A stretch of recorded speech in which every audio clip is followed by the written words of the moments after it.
What is subclass 500 subsequent entrant visa? अस्ट्रेलियामा अध्ययनरत अन्तर्राष्ट्रिय विद्यार्थीका परिवारका सदस्यहरूलाई सँगै बस्न जान अनुमति यो भिसाले दिन्छ।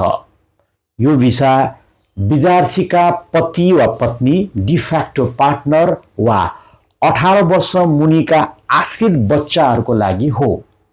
नाता वा सम्बन्ध प्रमाणित गर्ने कागजात, स्वास्थ्य बिमा जस्ता कागजातका साथमा यो भिसा आवेदन गर्न सकिन्छ। यो भिसा मुख्य भिसा धारकको बाँकी रहेको कोर्सको अवधिसम्मका लागि मात्र मान्य हुन्छ। भिसाको अवधि रहुन्जेल अस्ट्रेलिया आउन र जान पाइन्छ।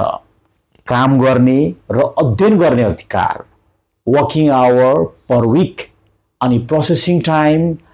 हालको आवेदन शुल्क बारे बुझ्नको लागि अस्ट्रेलियन गभर्नमेन्टको डिपार्टमेन्ट अफ होम एफेयरको वेबसाइटमा हेर्नुहोला वा हामीलाई सम्पर्क गर्नुहोला।